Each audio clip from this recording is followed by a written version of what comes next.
We're almost to the series Hall of Fame. It's going to be great excitement.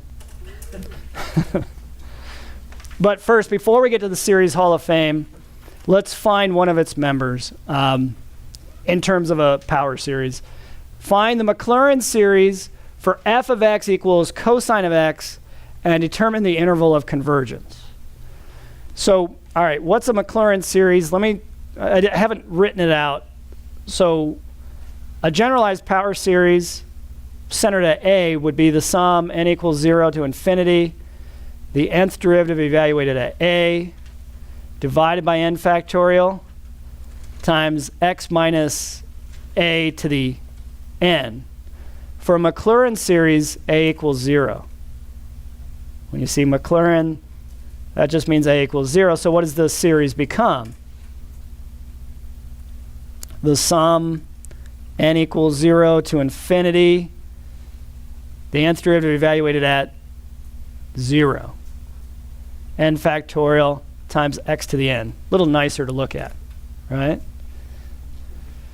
So that when you write it out longhand, you get, well, what's the first term? Just f of 0, right? Plus, what's the next term? F prime of 0 times x over 1 factorial. Plus, what's the next term? F double prime of 0 x squared over 2 factorial, or 2. Plus, do one more. What's the next one? Triple prime evaluated at 0 over 3 factorial times x cubed, plus dot, dot, dot. So that's what it looks like when you write it out generically longhand. Would everybody agree with that statement? You okay with that? So that tells us if we want to find a particular Maclaurin series for a particular function, we need to take a bunch of derivatives, don't we, and look for a pattern. So we can hopefully get a formula for the nth derivative. Once we get a formula for the nth derivative, we're in. We've got our power series. So let's say this. Come on. So we look for a formula for the nth derivative evaluated at a. In this case, a is 0. Which means take derivatives. So I'll say that. Which means find several derivatives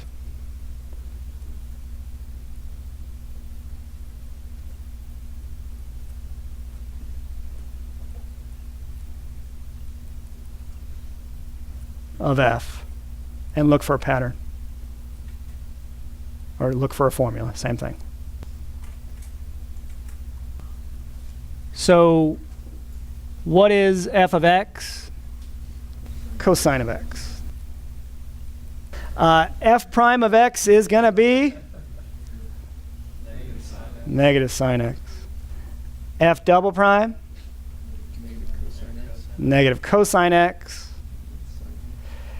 F triple prime? Sine x. Okay, I'm tired of using this prime notation. So the fourth derivative, cosine. And then we've brought it around, all the way around, haven't we? That might be enough to see a pattern. But just in case, the fifth derivative, negative sine x again. And the sixth derivative, negative cosine x. Okay, I'm tired of this. Now, remember what we have to do. So on this side of my little chart, I've got the nth derivative where n starts at 0, evaluated, or nth derivative of x, right? I haven't evaluated it anywhere yet. But we have to evaluate it at a value of 0, right? A equals 0 in this case. So let's do that on the other side, and it's pretty easy, right? What's the cosine of 0? 1. So over here we have 1. What's the what's the sign of 0? 0, negative 0 is still 0. Negative cosine of 0 would be negative 1. Sine of 0 would be 0. Cosine of 0 would be positive 1. Negative sine of 0 would be negative cosine of 0 would be negative 1. Okay. So every other term is going to be gone, right? Because of the 0 factor. Go back over here. We're filling this in essentially. Or we will be.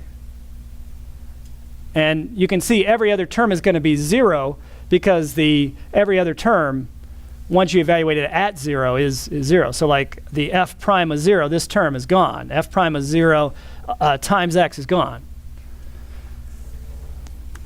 Right? So let's go ahead and fill it in now. I think we'll see the pattern once we fill it in. So assuming this power series exists, we could say what?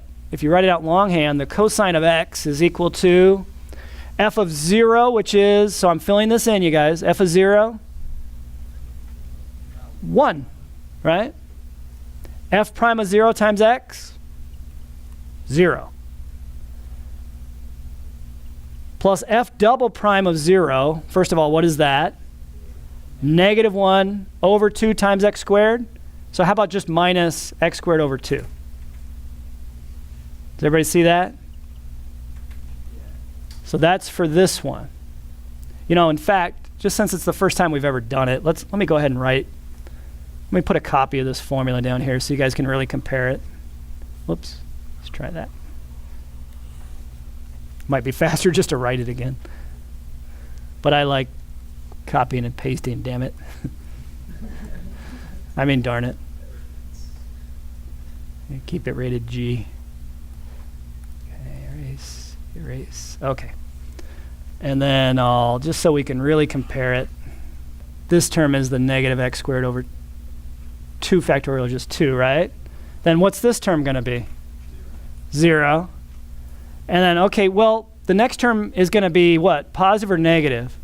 Positive. We know it's positive 1 times what? So in other words, the next term is going to be the 4th derivative evaluated at 0. That's the 1, right? So the 1 goes in. So I didn't write it down, but the next term, if you want to write it down, would be the 4th derivative evaluated at 0 divided by 4 factorial x to the 4th. Right? Plus dot, dot, dot. So what would that be? Plus 1, we already said, times what? So x to the 4th over 4 factorial. I don't think I need the power series anymore. I think I see the pattern. If you didn't, just go out a couple more. What do you think the next one's going to be?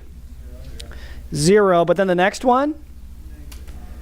Minus x to the 6th over 4 factorial. 6 factorial, excuse me. 6 factorial is what I meant. Right? And then the next one would be, well, yeah, 0. Who cares about that? Plus or minus? Plus, and then it's going to go x to the 8th over 8 factorial. Okay, now let's get rid of the stupid zeros. Well, they're not stupid. They just don't help. Zeros aren't stupid. That's just not politically correct to say. So 1 minus x squared over 2 plus x to the 4th over 4 factorial minus x to the 6th over 6 factorial. I think we got it, right? I think we got the pattern. X to the 8th over 8 factorial. And then I guess the next one would be minus, right? So minus dot, dot, dot. Can we write this in the shorthand notation? So cosine of x is going to be equal to a sum from n equals 0 to infinity. Now, first of all, we know it alternates. So let's get the negative 1 to the power right. And of course, you have more than one choice. But if we want the first term to be positive, what could we let? Well, if we're starting at 0, though, couldn't we just let it be in? Yeah. Okay. And then it's going to be x to a power. Let's start there, and then we'll worry about the denominator, right? Okay, what kind of powers do you see? I see even ones. How do you generate even numbers? 2n.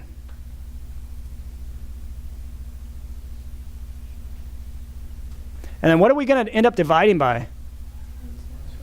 2n, the whole thing, in parentheses, factorial. Does that make sense? So this guy, as you might imagine, is in the series Hall of Fame.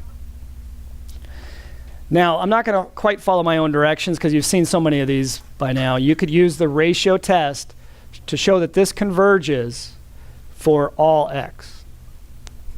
So I'm just going to state that it does, and if you want to prove it, you can. So I, the interval of convergence, is negative infinity to infinity, and if you wanted the radius would also be 1/2 infinity, right? No, the radius would be infinity.